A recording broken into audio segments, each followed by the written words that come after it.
We have a total cocktail for keeping people sick. A huge industry depends on you being kept alive, but not too well. They're not given the right to have this treatment. Governments only exist to protect the people. I think it is the duty of every citizen to speak up. Aspartame is a deadly neurotoxin. Mercury, which is the most toxic substance known to man after arsenic and lead. How do root canals affect our health? So soy's got a very good image, but the evidence supporting it is inadequate. Products that the additives are added to have increased these days. You do not need gluten in your diet. You ask me what's bad about fluoride, I'd say what's good about fluoride. Fluoridation medicates you against your consent.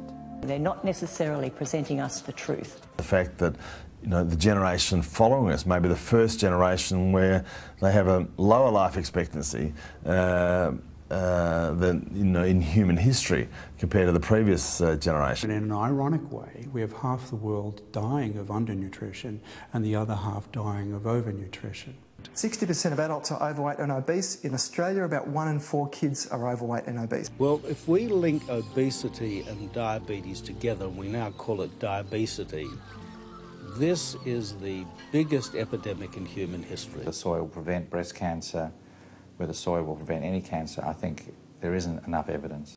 The effects of the soybean on thyroid function have been well known for more than 50 years. For an infant who was being fed soy formula 5 times a day was getting the biological equivalent of about 5 contraceptive pills a day. That mercury comes out of the fillings and gives incurable diseases.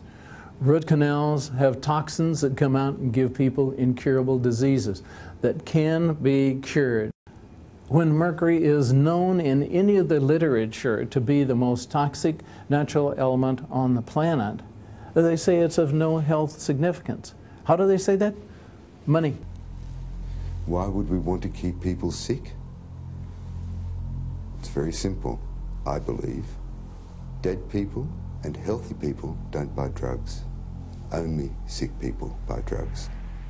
The human carcass is unique on this planet.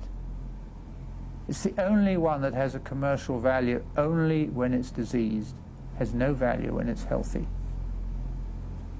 You might think that's cynical, but it's a fact. There's far too much money to be made in junk food at the moment.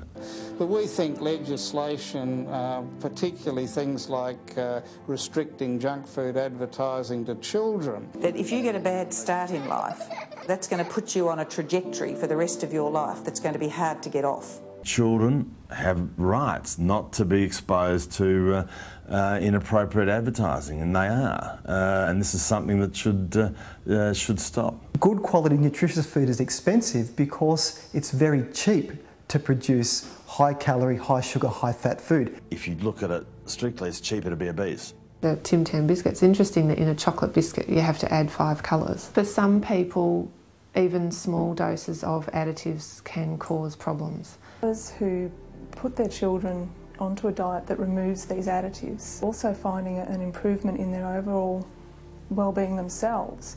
These additives are in foods that children and adults eat every day. The fact that they are permitted in our food supply is one of the great scandals of the 20th century.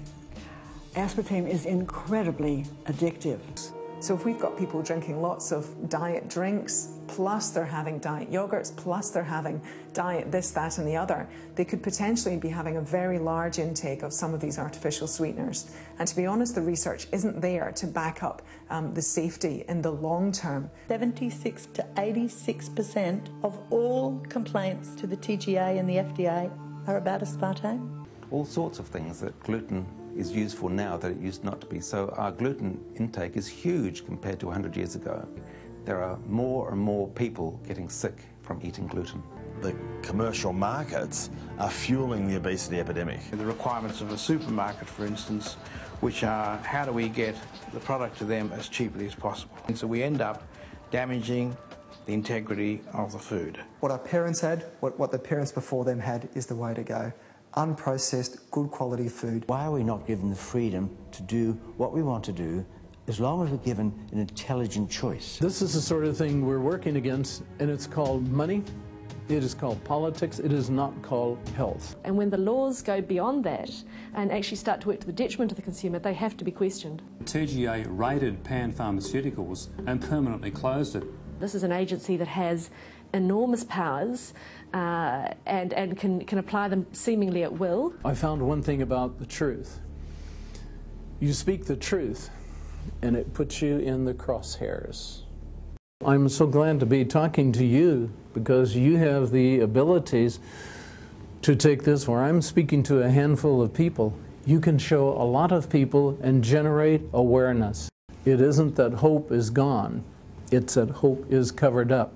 If it is released, people understand what's going on, we can have a much healthier and happier population. This is criminal neglect, this economic irrationalism where governments have themselves re-elected because they've stolen money from the people and funded their own re-election. This has to be brought to a stop.